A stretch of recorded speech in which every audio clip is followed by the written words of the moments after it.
नमस्कार, capital TV का खास शो राहुल का अग्निपथ देख रहे हैं आप। मैं हूं आपके साथ पूजा। संसद में आज से बजट सत्र शुरू हो गया है। संसद सत्र के आज पहले ही दिन लोकसभा में पेपर लीक मामले को लेकर जमकर हंगामा बरपा। राहुल गांधी ने आज संसद में जमकर हो हल्ला मचाया। लोकसभा में नेता प्रतिपक्ष राहुल गांधी ने नीट पेपर लीक को लेकर मोदी सरकार पर निशाना साधा। उन्होंने देश के परीक्षा सिस्टम को फ्रॉड बता दिया। राहुल गांधी ने कहा कि शिक्षा मंत्री समझ नहीं पा रहे हैं कि क्या हो रहा है। वैसे राहुल गांधी के आरोपों पर शिक्षा मंत्री ने भी जोरदार पलटवार किया। शिक्षा मंत्री ने ऐसा जवाब दिया कि राहुल गांधी की बोलती ही बंद हो गई। तो आज लोकसभा में राहुल गांधी ने क्या बवाल काटा है बताएंगे आपको। साथ ही कल बजट पेश होने जा रहा है, पर उससे पहले राहुल गांधी के किसानों के संग मुलाकात की खबरें हैं। खबरों के मुताबिक देश भर के 200 किसान के साथ बैठकर राहुल गांधी मॉनसून सत्र में मोदी सरकार पर एमएसपी कानून गारंटी की मांग को लेकर कैसे दबाव बनाया जाए उसकी रणनीति बना रहे हैं। तो इस पर भी चर्चा करेंगे। मेरे साथ स्टूडियो में मौजूद हैं कैपिटल टीवी के एग्जीक्यूटिव एडिटर राजीव जी। सर, आपका बहुत बहुत स्वागत है। आज सुबह सुबह पीएम मोदी ने विपक्ष के इस रवैये पर जमकर निशाना साधा था कि विपक्ष किस तरह से संसद का समय बर्बाद करता है, लेकिन राहुल गांधी को क्या समझ में नहीं आ रहा? देखिए, राहुल गांधी जब कोई मुद्दा उठाते हैं तो मुद्दे की समझ उनके अंदर नहीं होती है, बस एक हंगामा खड़ा करना इनका मकसद हो चुका है। ये अभी तक ये समझ नहीं पा रहे कि वो नेता प्रतिपक्ष हैं और इसलिए उनको मुद्दों की जानकारी होनी चाहिए, मुद्दा कैसे उठाएं इसकी समझ होनी चाहिए, और फिर आपको ये पता होना चाहिए कि जिसके ऊपर आप सवाल उठा रहे हो उस सवाल के दायरे में आप भी हो कि नहीं। इसलिए शिक्षा मंत्री धर्मेंद्र प्रधान ने जिस तरीके से राहुल गांधी के एक एक सेंटेंस का जवाब दिया और इन्हें बेइज्जत करके ये साबित कर दिया, ये बदला ले लिया कि जिस तरह पिछली बार के राष्ट्रपति महोदया के भाषण में जैसे इन लोगों ने एक्टिविटी की थी, जो तरीके अपनाए थे, और पीएम मोदी के भाषण के दौरान लगातार हुड़दंग करते रहे, उसको आज साबित कर दिया कि इस बार भारतीय जनता पार्टी की रणनीति उससे अलग है। तो सर, सबसे पहले ये बता देते हैं कि राहुल गांधी ने आज क्या कुछ कहा है।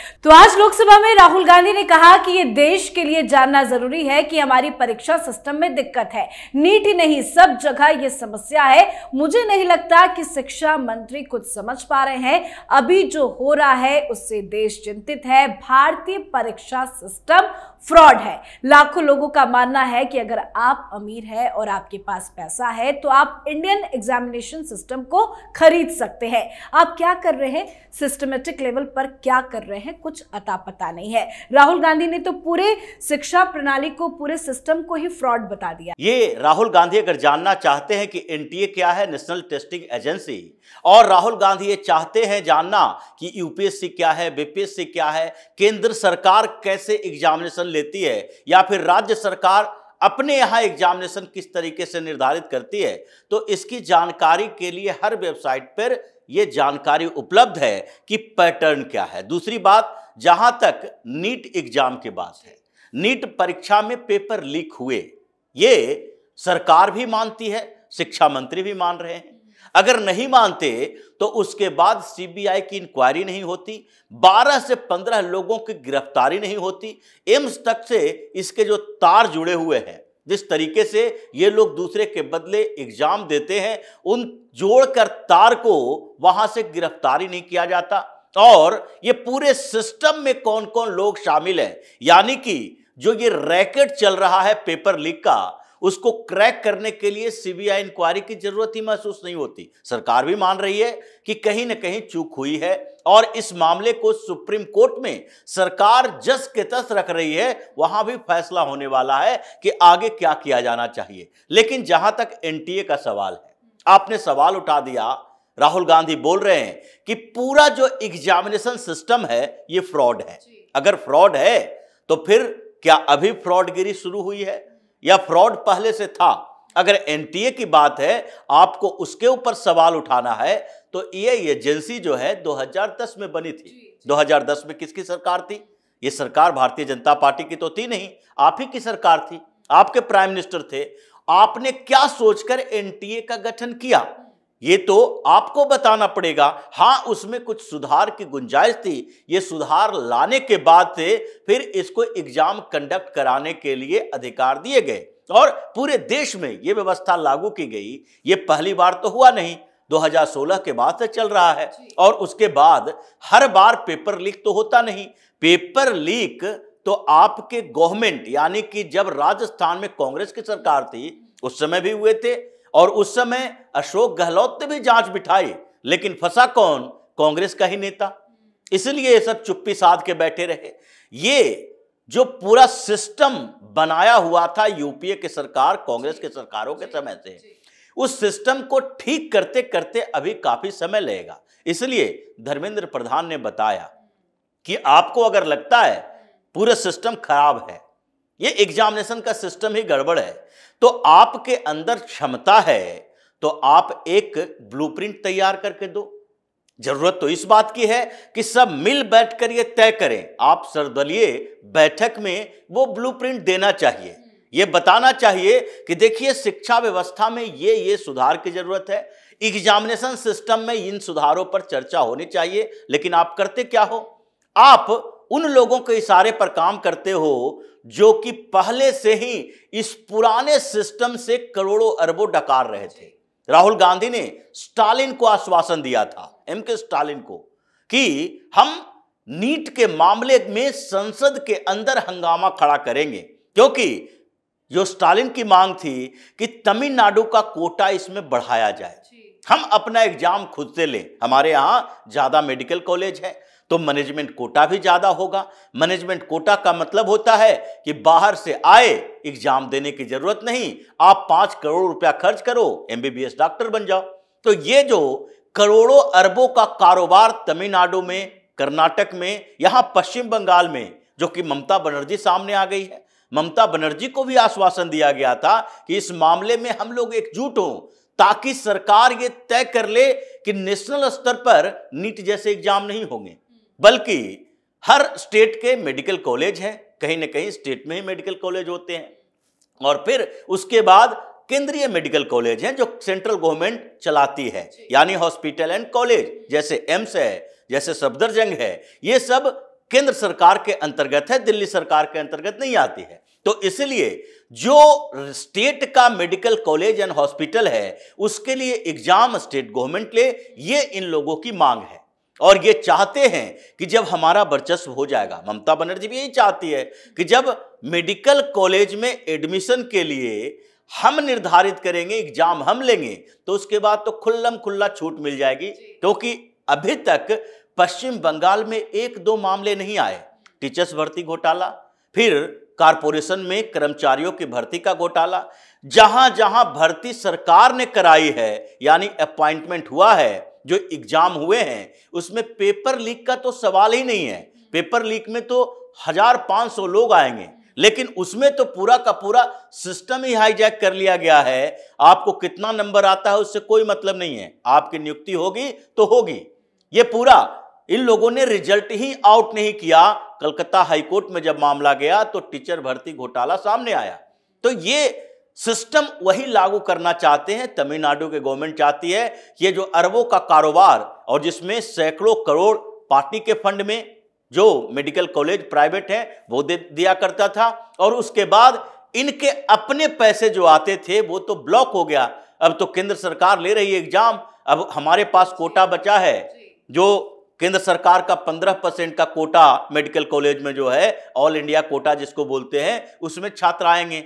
फिर उसके बाद स्टेट गवर्नमेंट का जो कोटा है उसमें उसी एग्जामिनेशन में जो नंबर आए हैं उसके आधार पर, कट ऑफ लिस्ट के आधार पर एडमिशन होगा। अब इन लोगों का मैनेजमेंट कोटा तो गड़बड़ हो गया। प्राइवेट कॉलेज में भी उसी आधार पर होंगे, और प्राइवेट कॉलेज में जो एडमिशन होंगे उसके आधार पर, उसमें भी राज्य सरकार की भूमिका इतनी कम है कि ये बार्गेन नहीं कर सकते, उससे पैसे नहीं ले सकते।